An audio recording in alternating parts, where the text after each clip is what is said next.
ആദ്യം തന്നെ സാറിൻ്റെ ഒരു ബേസിക് വിശേഷങ്ങളിലേക്കൊക്കെ ഒന്ന് പോകാം. സാറിൻ്റെ നാട് എവിടെയാണ്? വീട്ടിൽ ആരൊക്കെയുണ്ട്? ഞാൻ നാട് കോഴിക്കോടാണ്. കോഴിക്കോട് ചെറുവണ്ണൂർ സ്വദേശിയാണ്. വീട്ടിൽ എൻ്റെ ഭാര്യ, ഉമ്മ, 2 കുട്ടികൾ, Aman Muhammad and Aiman Muhammad. Happy life. വളരെ ഹാപ്പി. അപ്പം ഞാൻ ആദ്യം പറഞ്ഞു ഫുഡ് ഫെസ്റ്റിവലാണ് നമ്മുടെ ഒരു മെയിൻ അട്രാക്ഷൻ എന്ന് പറയുന്നത്. അപ്പോൾ ഇറ്റോപ്പിയ ഇവൻച്ചേഴ്സ് നടത്തുന്ന ആ ഒരു ഫുഡ് ഫെസ്റ്റ് എന്താണ്, എങ്ങനെയാണ്? ഇറ്റോപ്പിയ ഇവൻച്ചേഴ്സ് ഒരു പ്രൈവറ്റ് ലിമിറ്റഡ് കമ്പനിയാണ്. ഞങ്ങൾ ഏകദേശം ഒരേ കാലത്ത് ഒരുമിച്ച് പഠിച്ച കുറേ സുഹൃത്തുക്കളും അതോടൊപ്പം മറ്റു ചില സുഹൃത്തുക്കളും കൂടി ചേർന്ന് നടത്തുന്ന ഒരു കമ്പനിയാണ്. പ്രധാനമായും ഫുഡ് റിലേറ്റഡ് ആയിട്ടുള്ള ഇവൻറ്റുകളാണ് നമ്മൾ ഫോക്കസ് ചെയ്യുന്നത്, അതാണ് നടത്താൻ ഉദ്ദേശിക്കുന്നത്. അതിൻ്റെ ആദ്യത്തെ ഇവൻറ്റ് ഒരു മെഗാ ഇവൻറ്റ് എന്നുള്ള നിലയിലാണ് the great Indian food art വരുന്നത്. അത് ഏതൊരു ടൈമിലാണ് വരുന്നത്? മെയ് ഈ വർഷം നമ്മൾ ഒരു വെക്കേഷനിലാണ് വരുന്നത്. മെയ് മാസം 3-ാം തീയതി മുതൽ 12-ാം തീയതി വരെ. വെക്കേഷൻ ടൈം നോക്കിയിട്ടാണ് ആ ഒരു വെക്കേഷൻ ടൈം എന്ന് പറഞ്ഞാൽ ഒരു ഭക്ഷണം പ്രേമികൾക്ക് ആഘോഷങ്ങൾ നടക്കുന്ന ഒരു സമയം, അവർക്ക് എല്ലാവർക്കും ഒരുമിച്ച് കൂടാൻ പറ്റുന്ന ഒരു സന്ദർഭം, സമയം കൂടി പരിഗണിച്ചുകൊണ്ടാണ് ആ സമയത്തേക്ക്. ആർട്ട് എന്ന് പറയുമ്പോൾ നമ്മൾ ഇതിൽ സാധാരണഗതിയിൽ ഭക്ഷണം പാചകം ചെയ്യുന്ന ആളുകളെ നമ്മൾ കലാകാരന്മാർ എന്ന നിലയിലാണ് പരിഗണിക്കുന്നത്. ഭക്ഷണ പാചക കല എന്നാണ് നമ്മൾ പറയുക.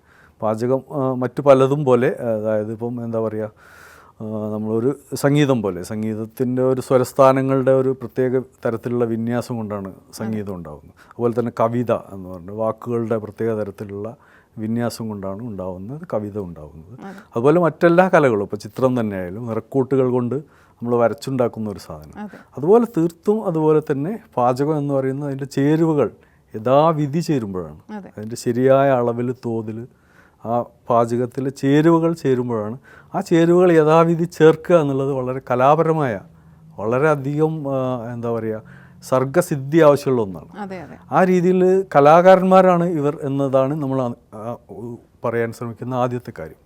വെറും ഒരു തൊഴിലാളികളല്ല, അല്ലെങ്കിൽ ഏതെങ്കിലും തരത്തിലുള്ള ടെക്നിക്കലായി ചെയ്യുന്ന ആളുകളല്ല. ഇവർ ചെയ്യുന്നത് കലയാണ്. എന്ന് പറയുമ്പോൾ നമുക്കൊരു കാര്യം കടമെടുക്കേണ്ടി വരും. ഉസ്താദ് ഹോട്ടലിലെ ഒരു ഡയലോഗ്, ഫുഡ് എന്ന് പറഞ്ഞിട്ടുണ്ടെങ്കിൽ ഒരിക്കലും വയറ് മാത്രം നടക്കുന്ന, നമ്മുടെ മനസ്സും കൂടെ നടക്കുന്നതാണ്. മനസ്സ് നടക്കുന്ന പറയുമ്പോൾ തീർച്ചയായിട്ടും ഒരു ആർട്ട് തന്നെയാണ്. അപ്പോൾ തീർച്ചയായിട്ടും സാറിൻ്റെ ഒരു art the great Indian food art അല്ലേ? അപ്പോൾ അതിൽ എന്തൊക്കെയാണ് ആക്ച്വലി വരുന്നത്? നമ്മുടെ ഞാൻ പറഞ്ഞിരുന്നു നേരത്തെ, ഇന്ത്യയുടെ ഒരുപാട് ഭാഗങ്ങളിൽ നിന്നുള്ള ഫുഡാണ്, നമുക്കതിൽ വെറൈറ്റി ഫുഡ്സ് ആണ് വരുന്നത്.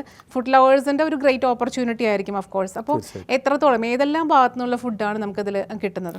ഈ ഇന്ത്യയിലെ പ്രധാനപ്പെട്ട 25 നഗരങ്ങളാണ് ഈ തവണ ഈ എഡിഷനിൽ നമ്മൾ ഉദ്ദേശിക്കുന്നത്. ഫുഡ് എന്ന് പറയുമ്പോൾ നമ്മൾ ഓരോ നാടിനും ഒരു ഫുഡ് ഉണ്ടാവും, ഒരു ഫുഡ് കൾച്ചർ ഉണ്ടാവും. ഇപ്പോൾ കോഴിക്കോട്, ഞങ്ങളുടെ നാട്, കോഴിക്കോടിൻ്റെതായ തനത് വിഭവങ്ങളുണ്ടാവും. കൊച്ചിയിലേക്ക് വരുമ്പോൾ കൊച്ചിയുടേതായ തനത് വിഭവങ്ങളുണ്ടാവും. കേരളത്തിൽ തന്നെ ഓരോ പ്രദേശത്തും വ്യത്യസ്തമായ രുചിഭേദങ്ങളുണ്ടാവും. പലതരം പലഹാരങ്ങളായാലും ശരി, പലതരം അപ്പങ്ങളായാലും ശരി, എല്ലാതരം കറികളായാലും ശരി, ബിരിയാണി തന്നെ യഥാർത്ഥത്തിൽ കേരളത്തിലേക്ക് വന്നൊരു വിഭവമാണ്.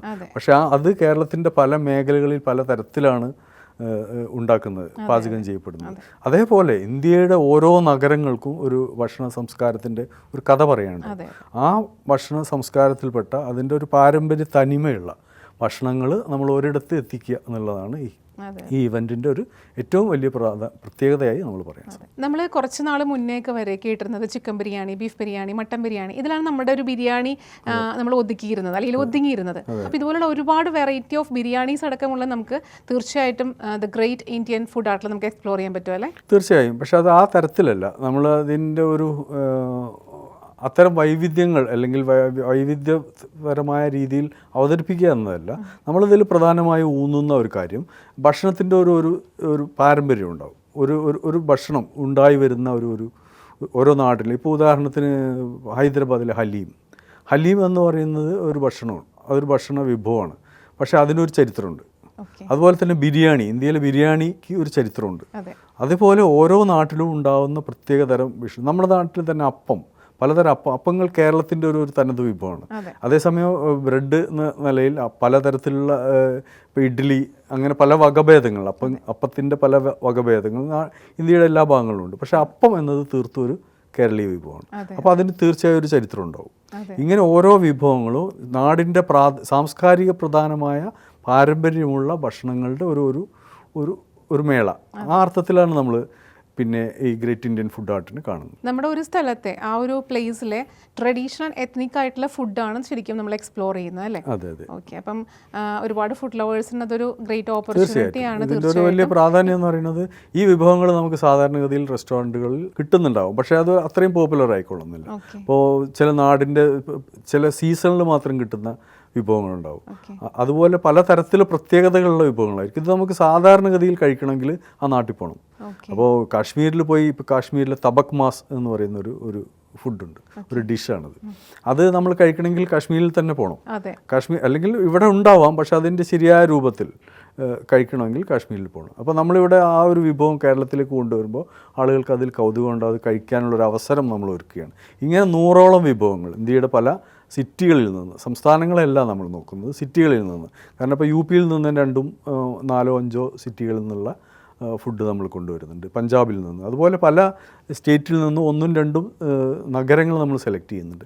കാരണം നഗരങ്ങളിലാണ് ഭക്ഷണങ്ങൾ ഉണ്ടാകുന്നത്, സിറ്റി സംസ്ഥാനങ്ങൾ എന്ന അർത്ഥത്തിലല്ല, ഓരോ നഗരങ്ങളിലും. ഇപ്പോൾ യു പിയെക്കുറിച്ച് തന്നെ പറയും, ഓരോ അടിയിലും വെള്ളത്തിൻ്റെ രുചി മാറും എന്ന് പറയുന്ന പോലെ ഓരോ നഗരങ്ങളിലും അതിൻ്റെ രുചി മാറുന്നുണ്ട്. അതിൻ്റെ ഭക്ഷണ രീതി, പാചക രീതികൾ എല്ലാത്തിലും വ്യത്യാസങ്ങൾ വരുന്നുണ്ട്. ഇപ്പോൾ ഉദാഹരണത്തിന് ഇപ്പം ഡൽഹിയോടടുത്തുള്ള യു പിയിൽ സംബൽ, അമ്രോഹ, രാംപൂർ, മൊറാദാബാദ്, ഈ ഒരു ബെൽറ്റിൽ 10-15 കിലോമീറ്റർ ചുറ്റളവിലുള്ള 4 ദേശങ്ങളാണ്. പക്ഷെ 4 സ്ഥലത്ത് 4 തരം ഭക്ഷണ രീതികളാണ്. ഈ ഒരേ വിഭവം തന്നെ 4 രീതിയിൽ പാചകം ചെയ്യുന്ന നാടുകൾ. ഇത് ഈ മേഖലയുടെ മാത്രം പ്രത്യേകത അല്ല, യു പിയിലുടനീളം ഇന്ത്യയുടെ പല ദേശങ്ങളിലും ഇത്തരത്തിലുള്ള വൈവിധ്യങ്ങളുണ്ട്.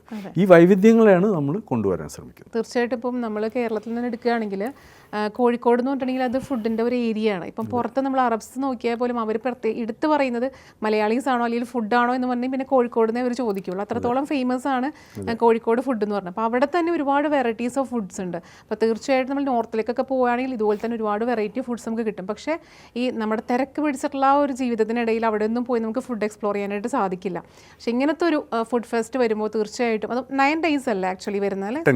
10 days ആണ് വരുന്നത്. അപ്പോൾ 10 days നമുക്ക് ഫുള്ള് ഓരോ വെറൈറ്റി ഓഫ് ഫുഡ്സ് നമുക്ക് എക്സ്പ്ലോർ ചെയ്യാനായിട്ട് സാധിക്കും. അപ്പോൾ ഇതിൽ ഫസ്റ്റ് ഡേ നമ്മൾ നോക്കുകയാണെങ്കിൽ ഒരു വെറൈറ്റി, ഒരു ടൈപ്പ് ഓഫ് ഫുഡ് അങ്ങനെ എന്തെങ്കിലും പ്രത്യേകതയുണ്ടോ? അതോ ഇത്ര സ്റ്റാളുകൾ ഉണ്ടാവും അങ്ങനെ എന്തെങ്കിലും ഉണ്ടോ? നമ്മുടെ 25 നഗരങ്ങളിൽ നിന്നുള്ള സ്റ്റാളുകളാണ് ഉണ്ടാവുക. അത് ഫസ്റ്റ് ഡേ തൊട്ട് അങ്ങനെ തന്നെ എല്ലാ ദിവസവും ഒരേ സ്റ്റാളുകൾ. ഓക്കെ. അപ്പം അത്രയും ഫുഡ് നമുക്ക് ഓരോ ദിവസവും ലഭിക്കുന്നതാണ്. വെറൈറ്റി ഓഫ് ഫുഡ് ആയിരിക്കും കിട്ടുന്നത്. ശരാശരി ഒരു സ്റ്റാളിൽ നമ്മൾ 5-6 വിഭവങ്ങളുണ്ടാവും. അതിൻ്റെ കൂടെ സ്വീറ്റ്സ് ഉണ്ടാവും, പലതരം ഖീർ എന്ന് പറയുന്ന പലതരം വിഭവങ്ങളുണ്ടാവും, ചായ ഉണ്ടാവും, ഇറാനി ചായ ഉണ്ടാവും, കശ്മീരി കവ ഉണ്ടാവും. അതുപോലെ പലതരം വിഭവങ്ങൾ. നമ്മൾ മെയിൻ കോഴ്സ് മാത്രമല്ല, ബ്രെഡ് മാത്രമല്ല, ബിരിയാണി മാത്രമല്ല, ബിരിയാണി തന്നെ ഇന്ത്യയിലെ വിവിധ ഭാഗങ്ങളിൽ നിന്നുള്ള 7-8 ബിരിയാണികൾ ഇതിലുണ്ടാവും. ഇതിൻ്റെ ടൈമും പിന്നെ ഇതിൻ്റെ ലൊക്കേഷനും ഒക്കെ എങ്ങനെയാണ് വരുന്നത്? ഇത് മെയ് 3 മുതൽ 12 വരെ എല്ലാ ദിവസവും ഉച്ചയ്ക്ക് ശേഷം 3 മണി മുതൽ രാത്രി 10 മണി വരെയാണ്. ഇത് നടക്കുന്നത് കോഴിക്കോട് സരോവരം ബയോപാർക്കിനടുത്തുള്ള കാലിക്കറ്റ് ട്രേഡ് സെൻറ്റർ എന്ന ഒരു വലിയ ഫംഗ്ഷൻ ഹാളാണ്. സാധാരണഗതിയിൽ ഒരു 75,000-ഓളം സ്ക്വയർ ഫീറ്റ് സ്ഥലം അതിനുള്ളിൽ തന്നെ ഈ ഹാളിൻ്റെ പൂർണ്ണമായും എയർ കണ്ടീഷൻ ചെയ്തൊരു ഹാളാണ്. ഹാളിനോടനുബന്ധിച്ച് ഒരു 3000-ഓളം വാഹനങ്ങൾ പാർക്ക് ചെയ്യാനുള്ള സ്ഥല സൗകര്യം, നല്ല പാർക്കിംഗ് പ്ലേസ് കിട്ടും. ഉണ്ട്.